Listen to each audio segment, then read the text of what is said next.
is Frenchman's Bay in Hancock County, Maine, and the villages and hamlets on its coast and islands. Our story begins in the town of Lemoyne, summer of 1876, just 6 years after the hamlet seceded from its now neighbor Trenton. There are many folks excited to celebrate the centennial of our nation on the upcoming 4th of July. It is a season of high expectations for some and stormy memories for others. We find ourselves at the saltwater farmhouse of Harvard and Bernice King. They are in Harvard's den, engaged in that timeless debate of parents, what to do about young love.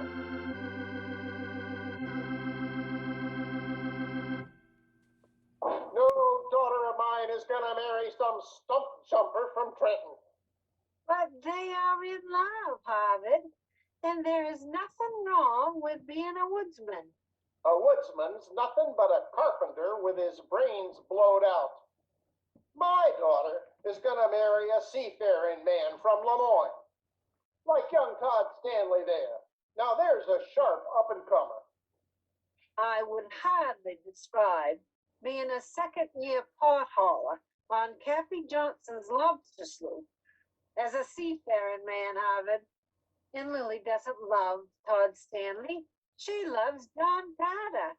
Love's got nothing to do with it, Bernice. She ain't old enough to know about love yet. And a woodsman from Trenton is right out of the question. Next thing you know, he'd be taking her across that God-forsaken bridge to Eden. Trenton and Eden. Ha! More like Sodom and Gomorrah, if you ask me. Trenton's just like the straight gut of a clam, Bernice, shooting the filth right through to Mount Desert Island. Need I remind you, Harvard, that we were all from Trenton until 6 years ago, and just because your grandfather lost his ferry business when they built the bridge in 37 doesn't make Mount Desert Island evil. That was nearly 40 years ago, Harvard. When will you let bygones be bygones? Never! I haven't crossed that bridge once in my life, and I never will. And getting that humorous growth called Trenton removed from our village was like separating a sickly child from a succubus. Lemoyne can thrive and prosper now. Let the scum of the earth flow through Trenton to the saloons and casinos on that island of sinners. We don't need any of it. Now, Harvard, I have to tell you that Lily has been invited to help with the Temperance League float for the big centennial parade in Eden, July 4th. Not while she lives under this roof. She crosses that bridge, she'll not cross this threshold again. Very well, Harvard, you're the king. Seems more like 1776 than 1876, if you ask me. King George thought he could keep the young colonies under his thumb, and he made a mess of it.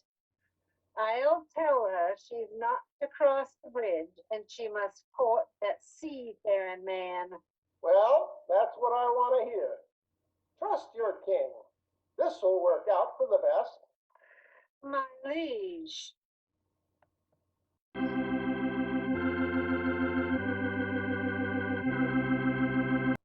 Meanwhile, upstairs, Lily sits gazing out her bedroom window, anxiously awaiting her mother. Lily? What did he say, Mother? He said no, Lily. He wants to hook you up with Todd Stanley, and to quote him on question number 2, if she crosses that bridge, she won't cross this threshold again. Todd Stanley? Mother, you can't let him do this to me. And I've already crossed the bridge, Mother. Did you tell him that? No, and I'm afraid you won't be crossing it this July, Lily. Mother, I will be humiliated. It's like some medieval play. You've got to let me help with a float. And I won't court Todd Stanley, even if father does disown me. He reeks of lobster bait, mother, and besides, he is best friends with John. I wouldn't come between them, even if I could stand the smell. Best friends? Like brothers, mother. Cappy Johnson's even gonna let them work his sloop without him some this season, where he's getting long in the tooth. Please don't talk like your father, Lily. It's vulgar. Mr. Johnson is not a horse. He is growing elderly. And if John Carter fishes with Todd Stanley, he'll reek of bait as well. Oh, I'd make John scrub all the smell off, mother. Don't you worry. I see. Oh, my John, and the parade, and what? Am I supposed to grow old alone in Lemoyne because father is a fusty old mutton head? Lily, I asked you not to talk like your father, and especially about your father. He is ruining everything. Maybe not. If you can just pinch your nose for a little while. What? I have an idea, Lily, that might just help, but it must be handled discreetly. You can go to bed now and take heart. We'll get the better of old King Muttonhead yet. Mother! Mother!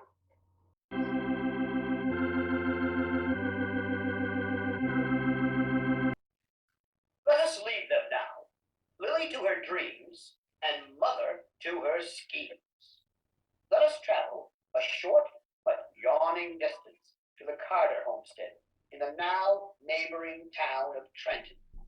It's the next evening, and Woodrow Carter and his wife Maisie and his son John are eating their supper. Pass me the butter. Now, John, what do you want with bug picking on Cappy Johnson's leaky old sloop? You boys will be blown out to sea first gale that comes up in the bay. That Todd Stanley wet behind the ears. And besides, that boat runs out from the Lemoyne shore on the Jordan River. The foul runoff from those idiot saltwater farmers on that shore ruins the lobsters and the bait. I never ate a Lemoyne fisherman's lobster that didn't leave a nasty taste in my mouth.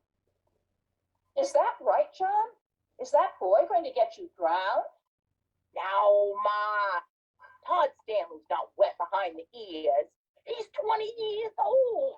And Cappy says he's a better sailor than Cappy himself. Well, Cappy's been eating too many of his own spoiled lobsters and drinking too much Lemoyne water. They all dig their wells too close to the outhouse in that shanty town. Oh, I don't know. Lemoyne's not such a bad town. I've made some good friends there. Who? Cappy Johnson? Todd Stanley? Really running with the high society, ain't we? Well, not just Todd Stanley and Cappy Johnson.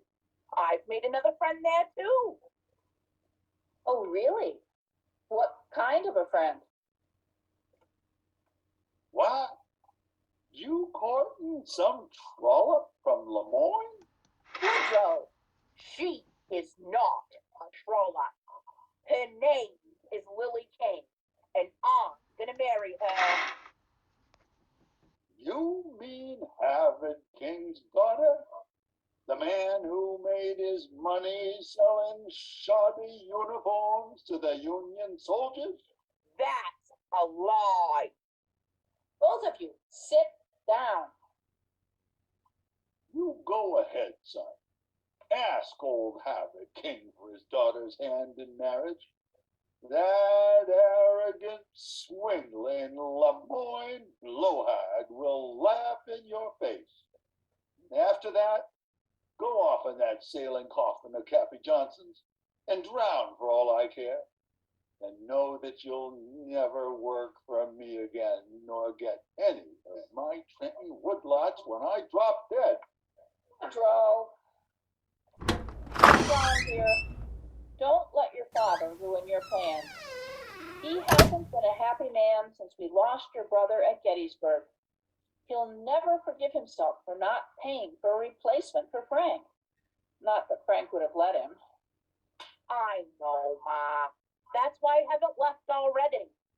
And I love the woods and the trade. But Father's blackness drives me to look for some relief. I thought a summer helping poor old Cappy out and learning to sail the sloop would be a good break to everyone. We won't be cutting much again until September when the weather's cool. And that new boy, Holly, he's as good as Frank was. Heard Father say so that himself. That might be part of the problem, dear. It's almost spooky how much that boy evokes your brother. You were too young to remember him well, but it's like Frank's soul has found its way back. I first thought it might ease your father's pain, but it seemed to have the opposite effect. And now, you wanting a change for your own sanity has him all riled up. Don't worry, John. He won't be leaving the woodlots to anyone else but you. I'll darn well see to that. I'd survive if he did. I know that, dear. You're as hard a worker as your father or Frank ever were, despite your father's reluctance to admit it. Now, on to more important matters. What about this Lily King? Oh, Ma, I'd give my left arm for her. Now, that wouldn't be a very good idea, John, a one-armed woodsman. How about just your heart? But Father hates Harvard King, Ma, almost as much as he hates Lemoyne. He'll try to make life miserable for us. And I don't want to put Lily or you through that. I'll talk to B. King. We'll work this out with Feminine Wiles. Do you know Lily's mom? And Feminine what? I know a mite more than you might think, son.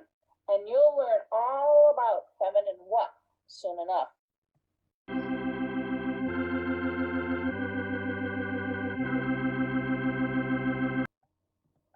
We now join Bernice King and Maisie Carter at the Lemoyne Baptist Church as they plan the next moves in their wily plot. Good sermon. Thank you, Reverend. You sure the minister hasn't got wind of this, Bee?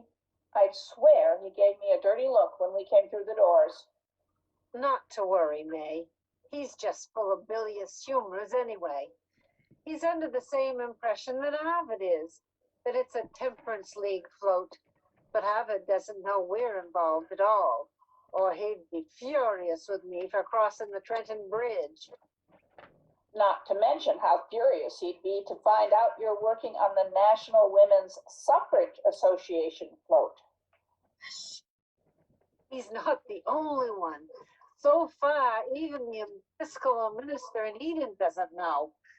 Thank goodness he's not too bright, nor, I think, too temperate. And what with supervising the new church construction, he has his hands too full to notice anything. What about Lily? I've kept my word with Harvard. Lily hasn't crossed the bridge. She's been going on Cappy Johnson's sloop with Todd Stanley, another of Harv's demands.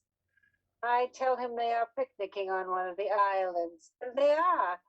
And I mention they are accompanied by friends.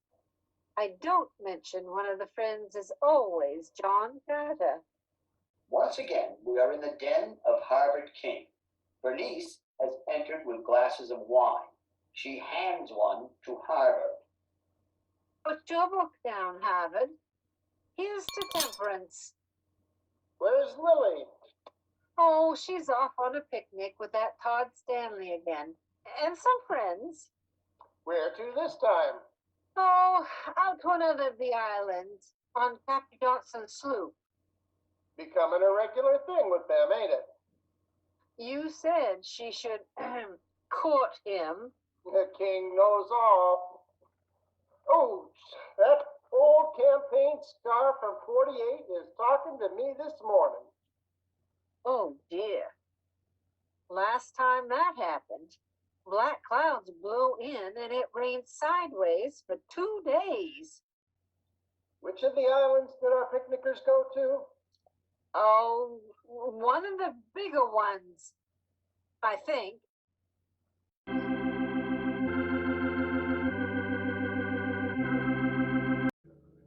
We now join our young sweethearts, John and Lily, on the island where they are picnicking, the island of Mount Desert. We find them at the construction site of the new Episcopal Church in the town of Eden. They are working on a float for the upcoming 4th of July Centennial Parade. We can see a sign running along the side of the float, hanging on hooks. It reads, Hancock County Temperance League. Could you nail this bunting right here, John? Right here? Yes, John. Hold it tight, John. The wind is picking up. Wow, our country is almost 100 years old. Isn't that something? The land where every man has a vote. And maybe soon every woman, too. What? Quick, John. Look at the other side of this when I flip it up. Did you see that? It's upside down. Mother says reading upside down is a woman's best domestic skill. What does suffrage mean? Oh, you can read upside down. Ma taught me. That's how I got through grade 8 at East Lemoyne Schoolhouse. I sat in the seat right in the front row of the teacher's desk, and she too thought only girls could read upside down. But I am stupid, Lily. What does suffrage mean? Well, I'm stupid too, because I don't know exactly what it means really, but I guess it kind of means that women are no stupider than men, and we should all get to vote on issues that affect our family and country. Ma says women are mostly more mature than men, but she doesn't say it in front of Father. Oh, he really would disown me if he thought I was a supporter of this effort. Your mother is helping as well. My mother is what? Oh, look! Here come Liddy and Todd back from checking the boat. Looks like we better pack it in for the day, friends. The white caps are picking up. It's just Frenchman's Bay. I said that once to Cappy in my first season. He almost threw me overboard. We better do as Captain Todd says, John. Liddy, can you help me put the rest of the bunting away? Surely. You better shake a leg. It looks like it might build into something big out there.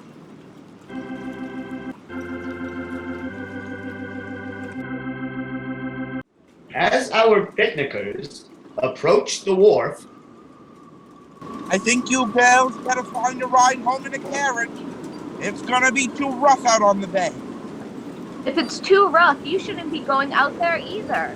Can't you leave her tied up here until it passes? Fine. When the tide goes out, she'll start thinning on the wharf pilings. And if it blows as hard as it seems like, it would scale her to flinders. Gotta get her up into the Jordan River, and soon. John, you take these girls and find a ride home for them. I'm gonna get back to Cappy's dock while they're getting still good. You better get a move on, lest they have to close the bridge. I ain't sending you across alone, Todd. These are two smart girls. They can make their way back to Lemoyne. Can't you, Lily? Oh, of course we can. It's just Frenchman's Bay. I'll be fine. John, get these girls home, and then come down to Cappy's, and we'll repair those tracks we've been trying to get to.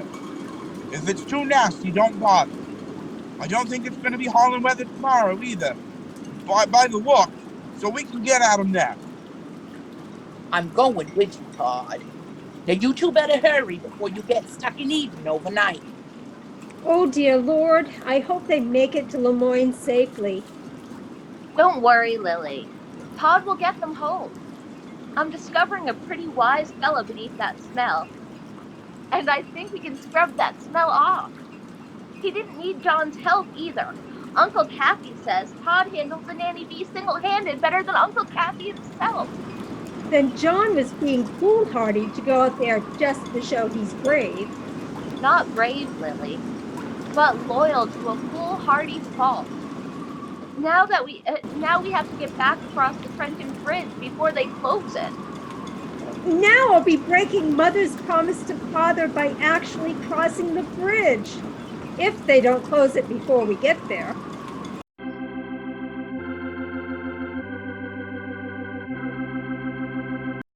Stay tuned, folks, and we'll see how the boys are faring out on the bay when we return with Act 2 of Lemoyne Radio Company's presentation of King Muttonhead.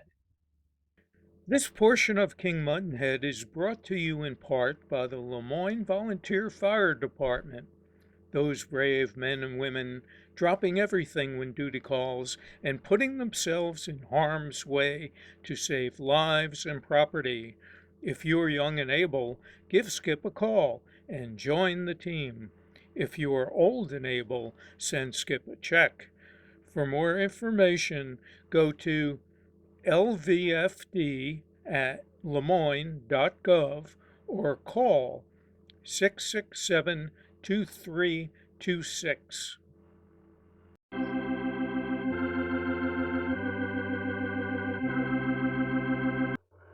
Welcome back, folks, to Lemoyne Radio Theater's presentation of King Muttonhead.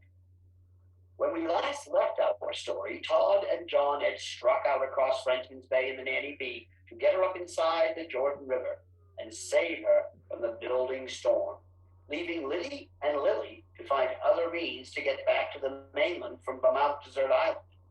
Kathy Johnson has just arrived at Greeley's Wharf on Bar Harbor, too late to save the foolhardy boys from their misbegotten bravery. Look, Liddy, here comes Kathy Johnson now. Oh, good. I got here in time. Where are the boys? Where's the Nanny Bee? Todd told me he was tying up at Greeley's Wharf. Uncle Kathy, John and Todd headed out the harbor 5 minutes ago. Todd was afraid the Nanny Bee would be smashed against the wharf pilings if he left you there. Well, that's Todd for you. More loyalty than good sense. He loved that leaky old boy. Well, you're in the soup now. Don't worry, girls. That's 2 strong, clever boys. They'll get the Nanny Bee up inside the Jordan. Now, what about you? Those rapscallions abandoned you to your own devices? Todd wouldn't let us aboard and wanted John to stay here to help us home, but John insisted on going. Oh, that there. Well, come on. I got the buckboard tied up at the post office. Let's see if we can't beat the rain home. Meanwhile, back at the King family residence, the Maelstrom is building.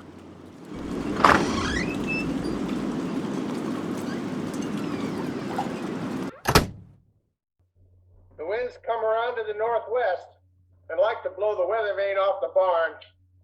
They'll be sailing right into a headwind if they're out there now. I hope they had sense enough to pull up the centerboard and beach on the lee side of that island they're picnicking on. Which island did you say it was? And you said there was more than just Todd, Stanley, and Lily. Who else was aboard?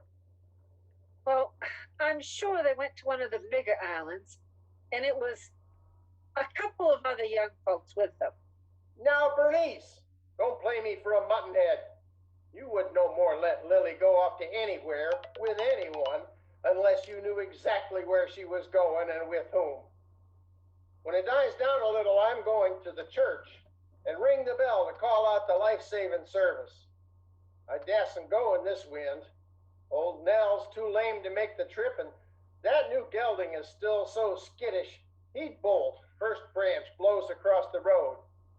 But I have to know what island they struck out for and who else was aboard. I'll drive the buckboard, Harvard. That gelding is just fine with me at the reins. You shout and strap at him too much, like you do with everyone else.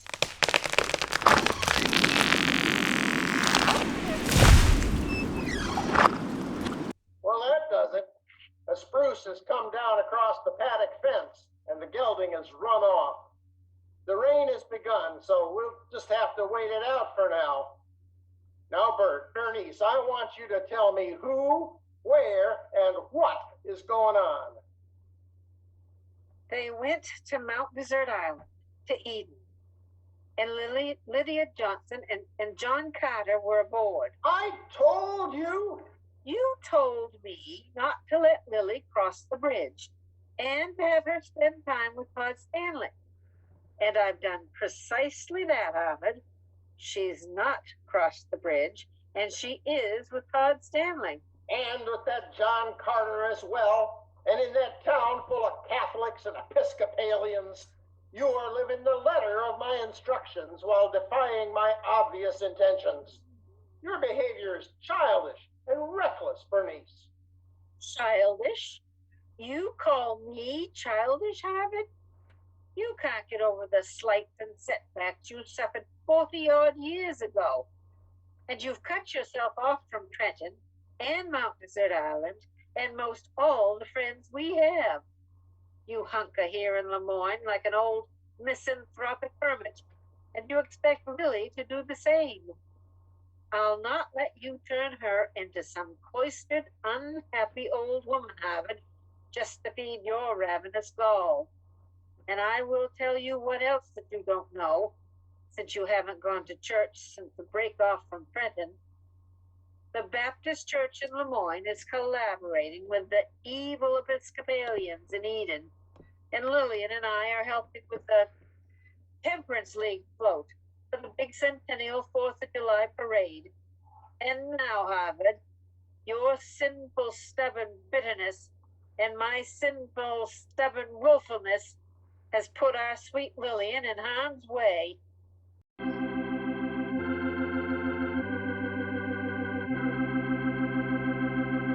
Meanwhile, at the Carter house in Trenton, Maisie is at the window staring fretfully at the leaden sky and the driving rain.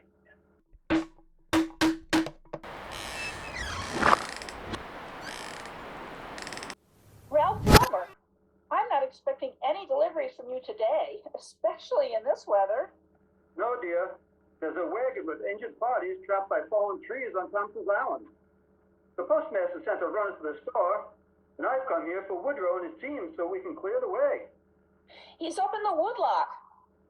He's in the woodlot in this weather? It's the exact same weather that blew in the day we got the news about Frank, and it always stirs Woodrow's demons. And my John went off this morning with Lily King, Liddy Johnson, and Todd Stanley to Bar Harbor in old Cappy Johnson's boat. I'm worried sick they're out there in this. Now that Todd Stanley is a smart kid. He wouldn't put out this. But it came up so quickly, Ralph. They might have been in the middle of the bay when it started.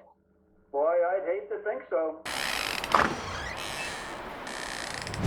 You rig wondered what you were doing out in this maelstrom.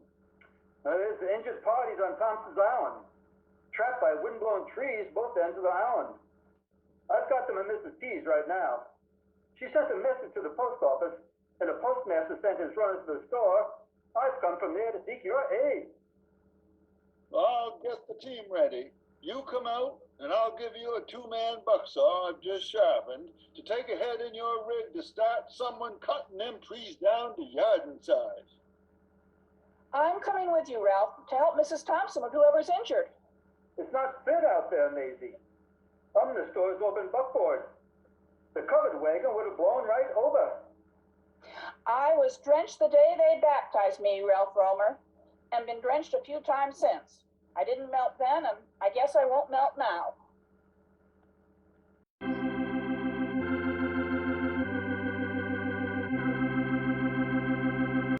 The wind blows us now to Thompson's Island, the gateway and now barrier to Mount Desert Island.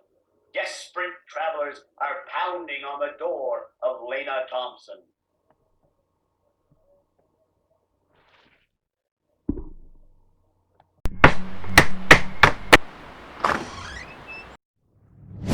Cappy Johnson, you're mad to be out in this. We got injured folks in desperate need of shelter, Lena. It's Harvard and Bernice King's daughter, Lillian.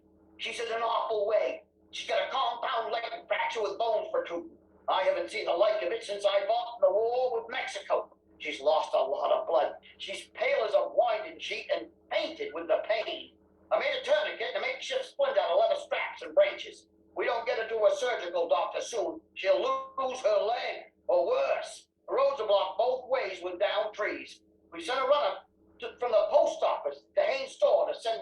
to get Woodrow Potter down here with his team.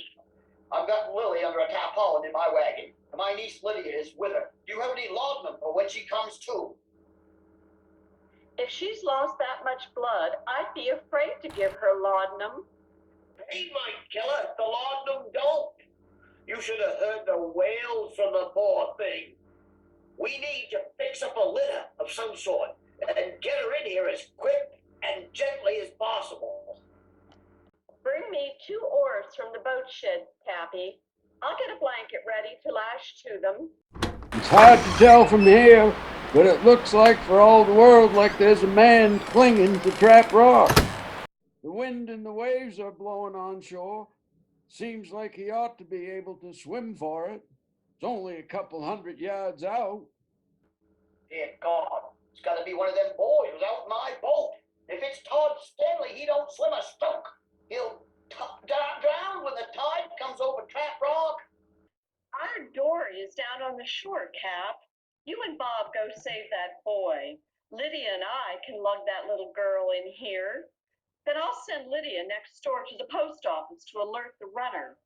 We have to get a woodsman down here to clear the way. It'll take 4 strong oarsmen to pound out against that surf.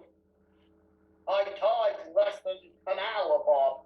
We ain't got time to round up 4 strong oarsmen. 2 old coots will have to do.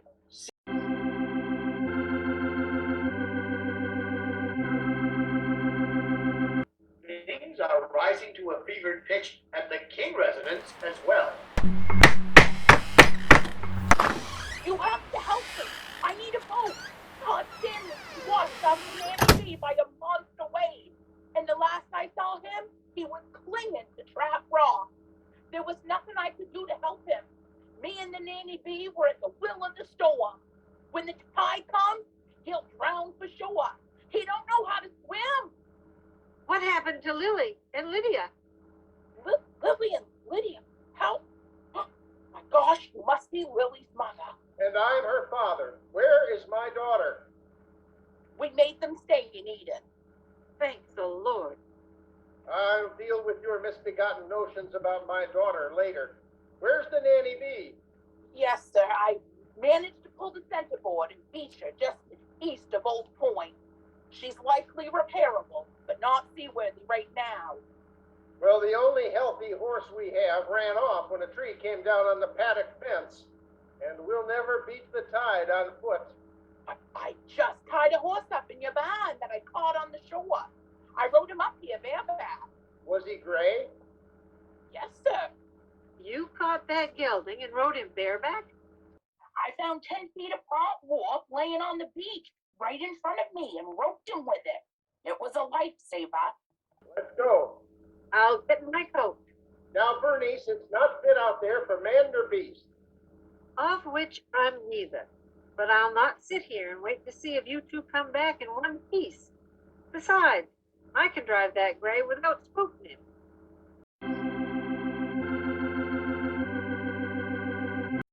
Meanwhile, Macy and Ralph have reached the north end of Thompson's Island and are doing all they can to cut a path through to Mrs. Thompson's house. I'll send Mrs. Thompson's man to help you as soon as I can crawl through. I'm not sure he can saw as well as you, Maisie, but he'll have to do. I've cut my share of wood, Ralph. My father didn't spoil us older girls, just the little sisters. Didn't have much choice, did he? What, the 7 daughters, not a boy in sight. Oh, there were boys in sight, all right. Pa was chasing him off with his shovel, and Ma was chasing him off with her broom. I think you might have been one of them, Ralph. I still got the shovel marks to prove it.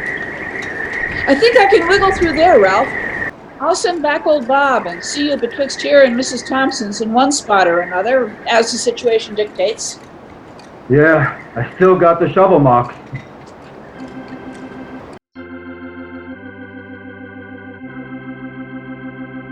We left Todd Stanley desperately clinging to Trap Rock. Can old Cappy Johnson and Bob Lawler row a 4-man surfboat out to Trap Rock against the howling wind and waves before Todd is washed off into the bay? We joined those intrepid ancient mariners, as they row mightily against the storm. We're almost there, Bob. Give me your oar. Have a look out. We're 30 yards out, Cappy. There's not much left to land on. The waves are starting to break over it. Stop dry land while we get swamped by the breakers. We'll anchor just as close as we can. Keep our nose to the wind and throw him a line. God, I hope that boy is still clinging to the rockweed. Give me that oar again and man the anchor. 20 more feet, Cappy. And ho! No good. Here goes again.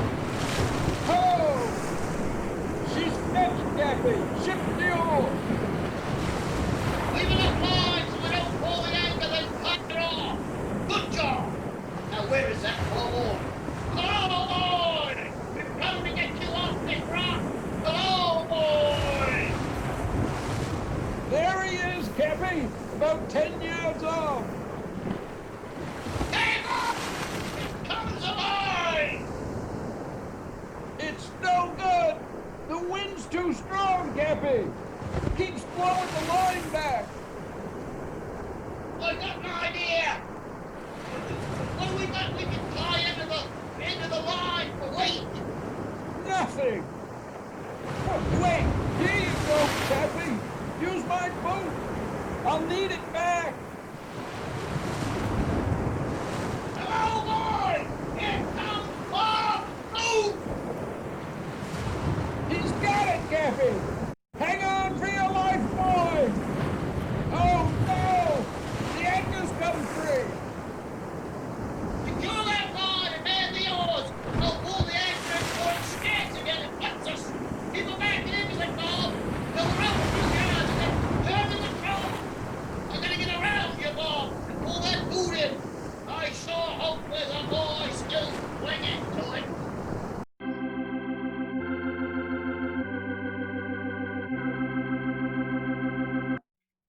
Let us return now to Lily's parents and John racing through the maelstrom to Thompson's Island. There's not enough time until high tide to ring the church bell and wait for the rescue league to muster. We better make for Thompson's Island. They must still keep a surf boat at Thompson's Yard.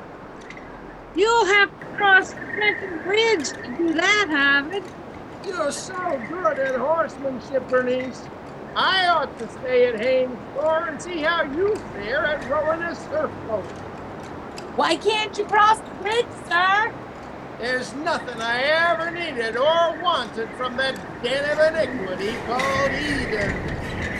Harvard practically lived on Thompson's Island, John, when he was a boy, and he even took me to Bar Harbor once when we were courting. He just hated that bridge because it put his uncle's ferry out of business 38 years ago. He's never gotten over it. And 6 years ago, the breakup of Lemoyne and Trenton kept the bile back to a roiling boil again. Welcome to the family, son. You will both save your strength for rowing out Trap Rock. If that poor boy drowns, I'll never forgive myself for all my simple schemes. Look! Someone's coming the other way! Looks like Fred Lawson. Whoa! There's a badly injured Patty's trapped by fallen trees on Thompson's Island. They need all hands and horses to try and get through the blowdowns. I'm riding to Ellsworth to get Doc Hamilton. They've set up hospital at Haynes Store. Do you know if one of the injured is Todd Stanley? Don't know about young Stanley, but I guess some poor Lemoyne girl is near death's door. I've got to ride. Get it! Dear God.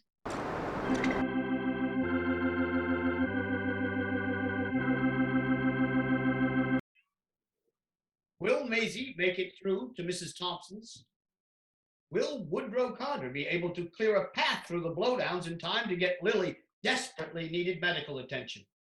Stay tuned and we'll find out the answers to these questions and more when we return to Lemoyne Radio Theater's production of King Muttonhead. This portion of King Muttonhead is brought to you in part by the Lemoyne Consolidated School, those brave women and men who tend to our children in classrooms, lunchrooms, hallways, bus rides, and playgrounds are examples for us all. Lemoyne's children and their families are stretching their resources and their patience to stay learning and stay working. To learn more, go to lemoyneconsolidated.org.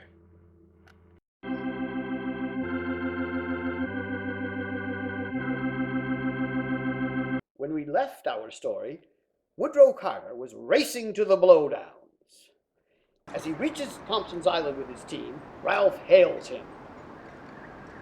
Woodrow, we need more sawyers and horses, or we'll be a week getting through all these blowdowns. I hope Fred Lawson finds some on his way to fetch Doc Hamilton. Maisie says she was going to send Mrs. Thompson's man, Bob Lowell, to help. Wonder what's become of him. Hope he's not one of the injured. A stiff wind would likely blow old Bob away. He could be among the missing. Don't worry, Ralph. Fred Lawson will send some more help. Meanwhile, let's you and me get started. You want to watch this next Lena, Ralph? Could be a widowmaker. She's too big to haul the butt to free her and bring her the rest of the way down, so I'm gonna walk up and cut the top off. Might bring her down that way, but you better stay clear. And keep the team back. Hard to say exactly what she'll do. Might spin, might walk on them bigger branches and end up in an unexpected spot. And what about you? Oh, I'll be in the safest place of all, Ralph, on the tree. I know what she's gonna do because I'll be riding her. As long as I stay on top, she can't crush me. Guess I won't quit my delivery job. You've done well, Ralph. Getting old, though, Woodrow. Yeah, me too. But you stay well back so you can keep getting older. So, back that team up. Keep an eye out for other trees, Ralph. When the wind gusts up again, it'll most likely bring down some of the weakened ones. Well, look at Woodrow scurry up that tree. Biggest squirrel I ever did see. Look out, Woodrow! Another one coming down! Timber! Woodrow! It's Woodrow Carter. He's in there. That spruce come down while he was on another tree. My God, is that you, John? Pa! Pa! We've got to get that tree off my father. Get the team and the gray as well. We've got to get that tree off him. Not till we find him, son. We gotta know if and how your pa is pinned, lest we do more harm than good moving that spruce. And that gray won't be of use to twitch trees. Bernice, I want you to go back to Haynes' store before more trees come down and warn Doc Hamilton to stay put at the store. He gets crushed and there'll be no one to put us all back together. I've got to get to my daughter, Harvard. I'll go on foot if I have to. Maisie Carter struck through on her hands and knees a while ago. Then I... No, Bernice. Mrs. Thompson and Maisie Carter will have to minister to Lily, if it is Lily. I need you to help us avoid more disasters. Look out! Another spruce is killing! Timber! Yeah! There they go. That gray horse has bolted. Well, at least he's headed in the right direction. Now, John, we've got to find your father. We're going to need him to get us the rest of the way. We want axes, saw, and a peavy.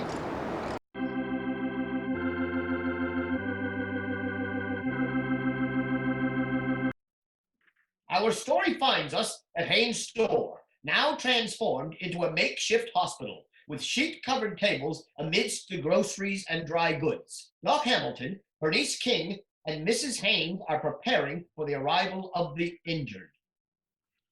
Mrs. Haynes, I'll need boiling water for my instruments, clean rags, some carbolic acid, and chloroform if you have it. I've got the water on and I have rags cut. I've got carbolic acid but no chloroform. I've got laudanum. Well, it'll have to do. Oh, Lord, I'm going to jump right out of my skin if I don't find out what's happened to my Lily. Do you know for sure, Bernice, that it's Lily that's hurt at Thompson's? I don't, Millie, but they said it was a Lemoyne girl, and she's at death's door. It's my fault Lily went to Bar Harbor, me and my women's suffrage float.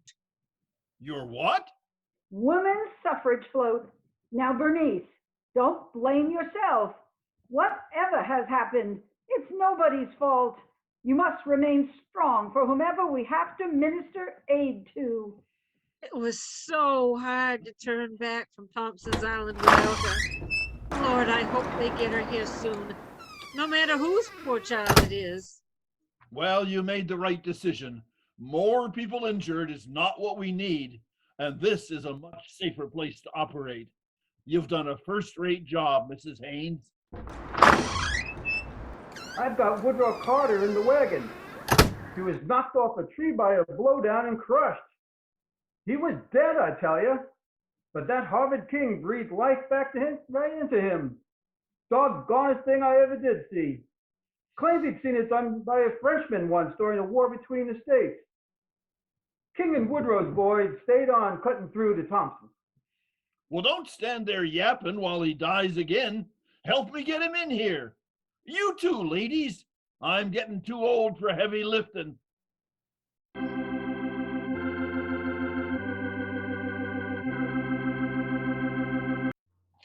Not half a mile away, we find Cappy and Bob nearing the shore of Thompson's Island with an empty lifeline in their hands. Damnation, Bob, we've lost that poor boy. There's nothing left to cling to on Trap Rock.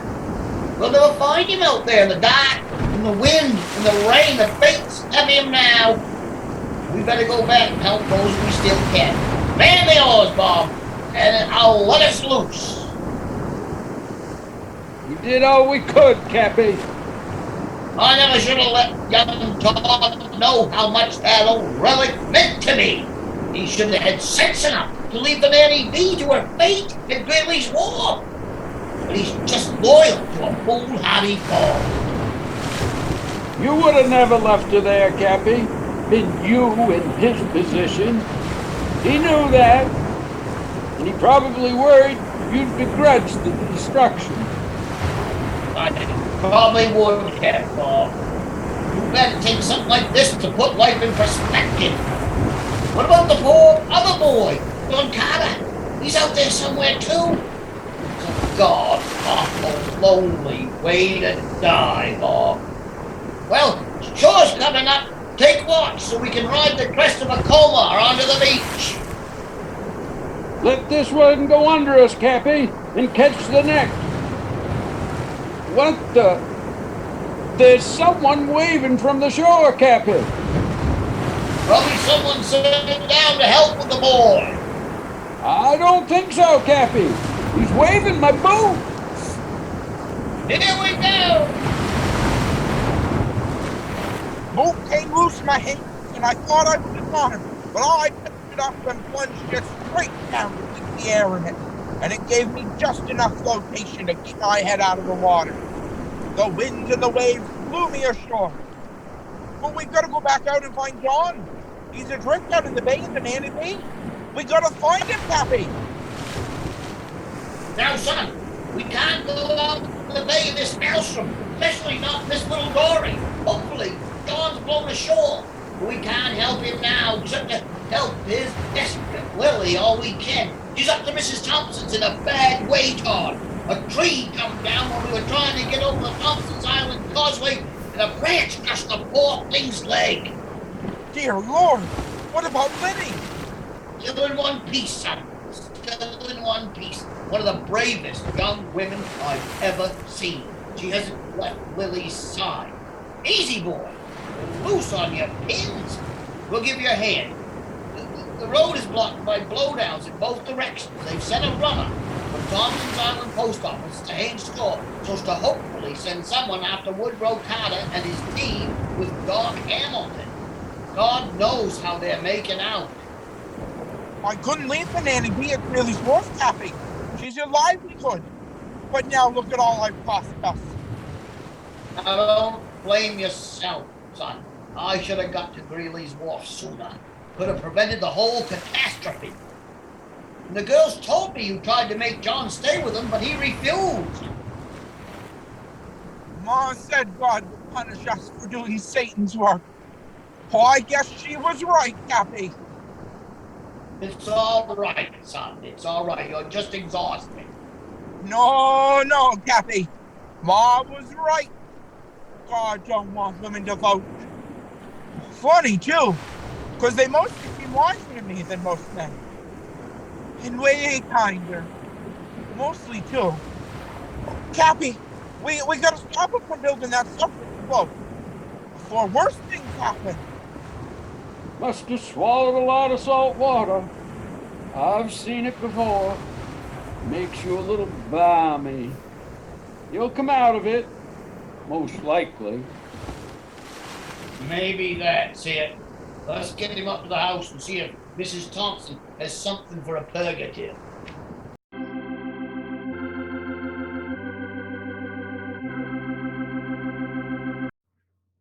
We'll be right back, folks, with the final act of King Muttonhead after a brief word from our sponsor. This portion of King Muttonhead is brought to you by the Lemoyne 150 Committee, those brave women and men struggling mightily to keep the plans going for more celebrations of our fascinating local history during a crisis of truly historical proportions. For more information, find us on Facebook at Lemoyne 150.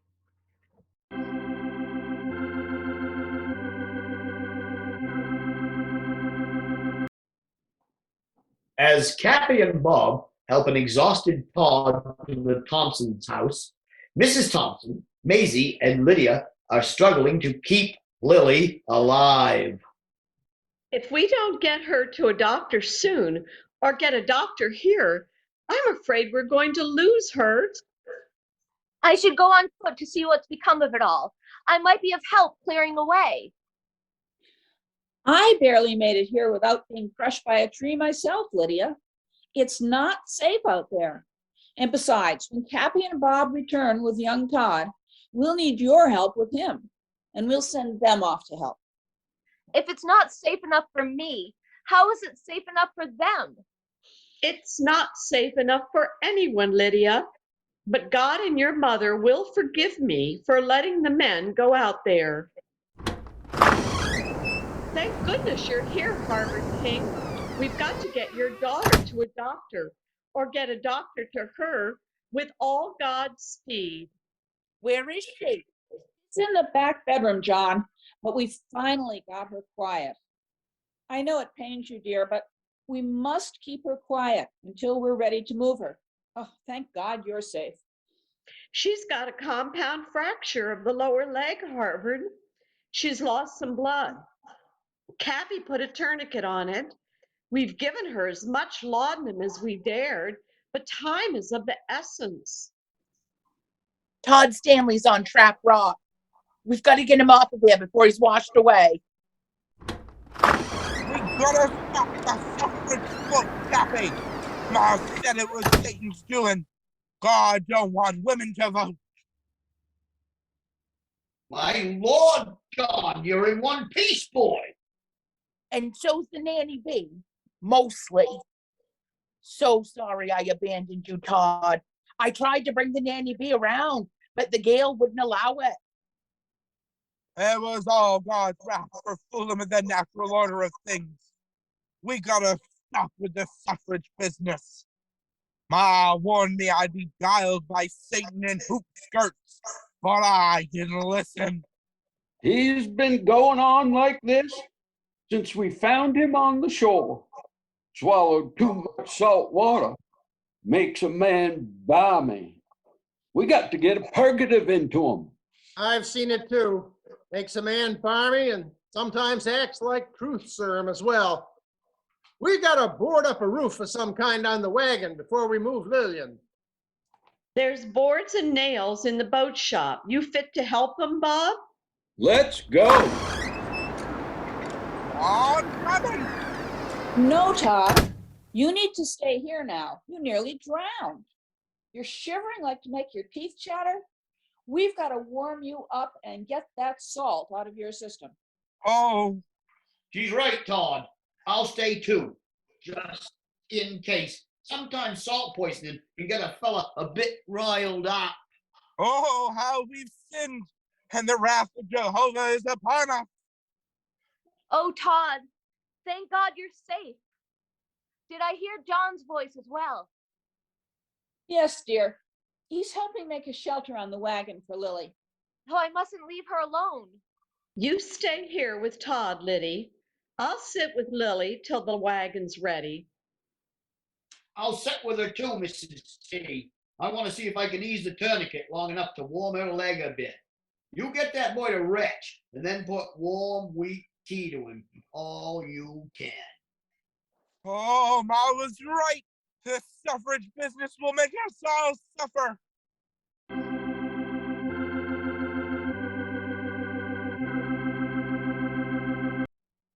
We find ourselves back at Haynes' store in the makeshift hospital of Doc Hamilton, with Mrs. Haynes and Bernice King as his nurses. Woodrow Carter lies uncomfortably on a cot. All await the arrival of Harvard, John, and Ralph with Lily. That laudanum's taken effect. Woodrow is as comfortable as possible with 2 broken ribs and a fractured sternum. He's lucky that Harvard King was there and knew what to do, or he wouldn't be alive. Now, when they get here, if Lily's lost much more blood, we'll have to try a transfusion. I have got to purchase a syringe, a squeeze ball, and silver catheters, but my 1/4-inch India rubber hose is just too brittle. I haven't used it since '64. Have you got any new? What's a transfusion? A transfusion is when one person gives some of their blood to another. A little bit can sometimes work miracles. I believe I just may.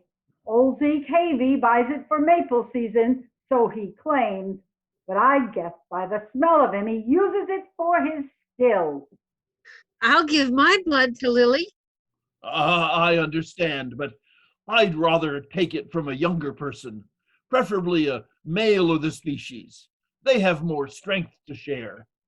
Oh, I don't know. As a midwife, I've seen women sharing strength that can make a man faint dead away. Point made.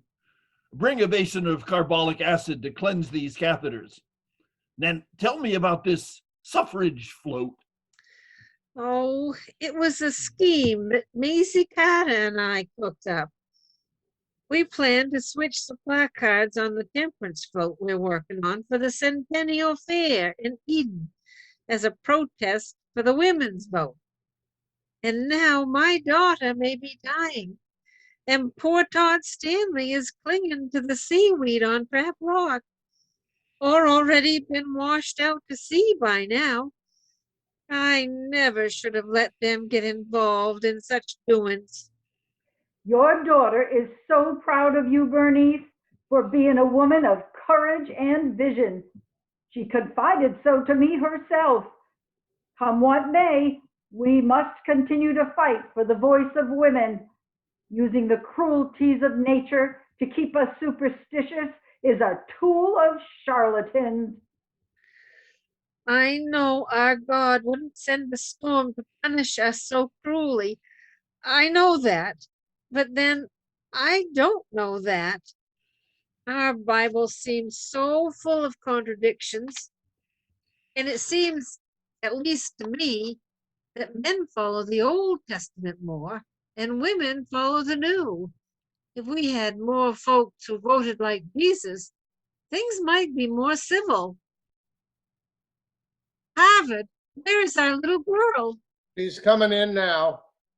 Oh, the light of life is barely aglow in her. We may have run out of time. I'll unharness Woodrow's team and stable them here for now, Mrs. H. Set the litter on the table. Now, John, I want you to sit on this stool right here and roll up your sleeve.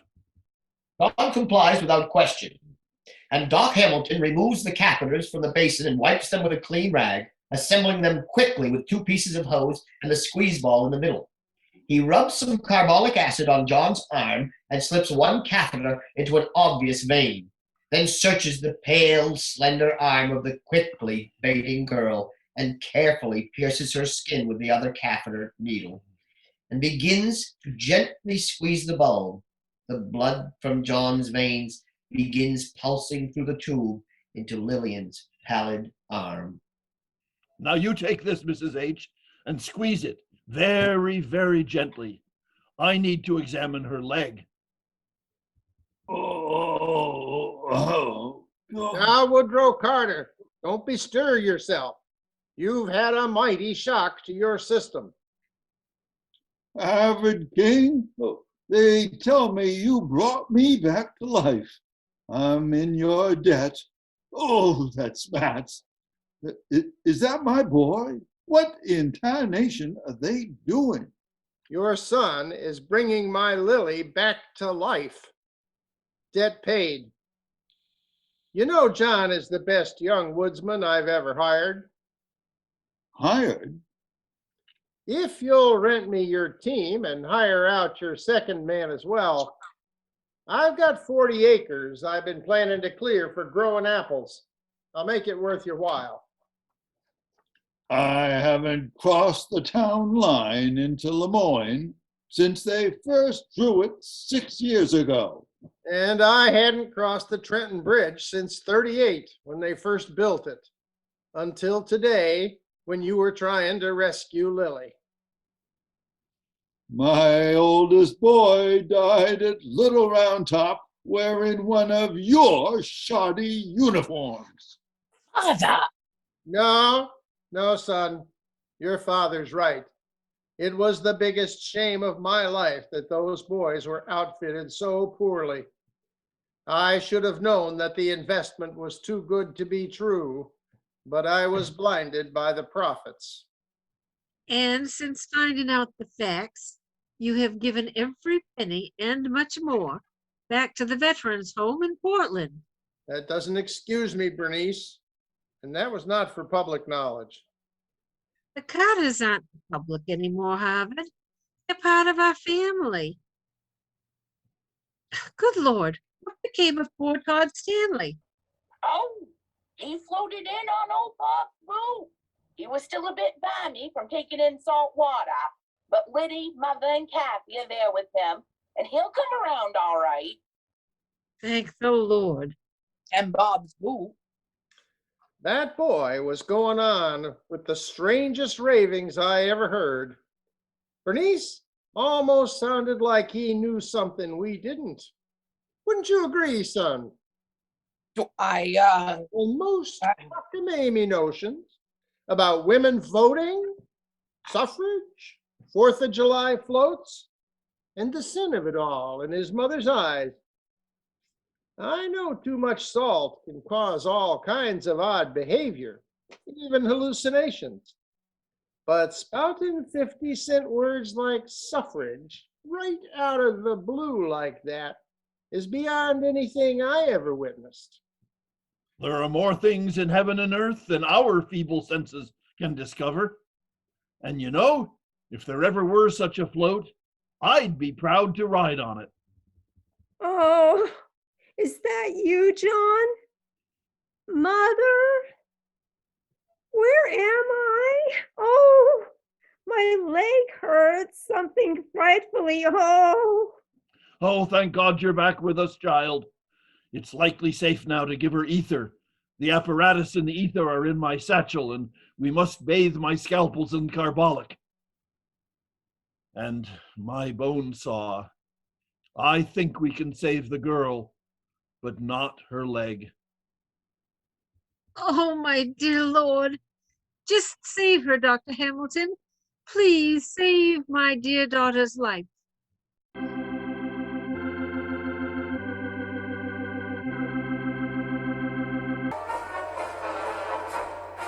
Welcome, folks, to Eden's 1876 Centennial 4th of July Parade. The first float to pass the grandstand is the Temperance League. But wait, they are turning the sign around. It now says the National Women's Suffrage Association. And they are throwing out pamphlets. Let me catch one of them pamphlets and see what they say. Citizens of Maine, at this momentous occasion of the centennial of the land where all men are equal, let us today rally to the cause of the women's vote to add the sober, thoughtful, gentle voice of our mothers and sisters to the political discourse can only strengthen our state and nation. It makes my ribs hurt just thinking about women getting the vote. If we give them the vote, there will be no end to it. Next, they'll be wanting to run for office. Well, I can think of worse ideas. So, would you sign our petition to the state legislature, Mr. Johnson? Well, Mrs. Thompson, I see some mighty influential names on this document, the likes of one Dr. Hiram Hamilton, Todd Stanley, and John Carter as well. I'd be proud to add my name to theirs. Oh, John, you didn't tell me that you had signed the petition. I did it for you, Lily, and for my brother, who sacrificed his life for freedom and rights for folks he didn't even know. Before Frank went off to war, the last thing he told me was to always make sure I honored Pa and to always make sure I listened to Ma. I know Frank would have signed it if you were here. You would have liked Frank, Lily. I know you would have. I know I would have. If your mother had been a man, John, she would have been just like Frank. Oh, you young folks are taking advantage of an injured old man. Give me that petition, Mrs. T. I could never sign for myself, but I guess I can sign for Maisie's oldest boy. Now, Harvard King, we've got the groom, the best man, the father of the groom and the groomsmen, and our Justice of the Peace, Dr. Hamilton. That leaves the father of the bride. Just think, Harvard, when you walked Lily down the aisle, what better gift could you have given her, after your permission, than faith in your daughter's intelligence and common sense? Whoa. I don't have a son of my own. And I know Lily will vote the way her husband wants. Why not add a vote to the family? We return to the King House, where many of our characters are gathered in the parlor. Don and Lily, I now pronounce you man and wife. You may hiss the bride. Hiss the bride.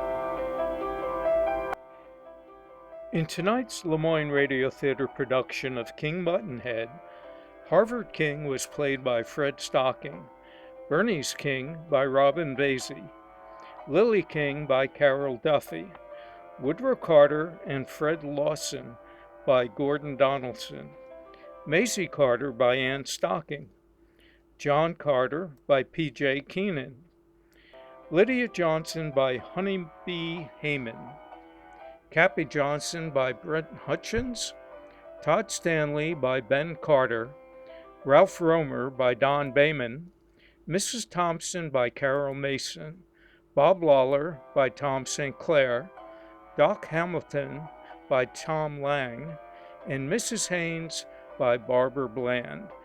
The announcer by Mark Harris.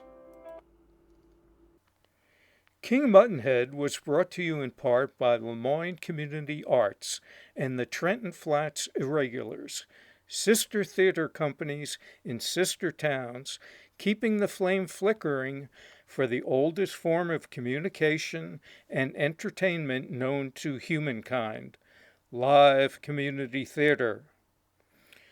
Tune in again to Lemoyne Radio Theater as we continue to present more original radio plays. And watch for the lights to come back on in the not-too-distant future at Lemoyne Community Arts in the Lemoyne Grange Hall. To consider donating, joining, or just to learn more, find them on Facebook or go to www.lemoynearts.org. Our narrator tonight was playwright Brent Hutchins, and the sound crew included Steve Gable Richards, Gordon Henley, Jonathan Hutchins, and Mark Harris. Thank you for joining us. Stay safe, and good night from all of us at Lemoyne Radio Theater.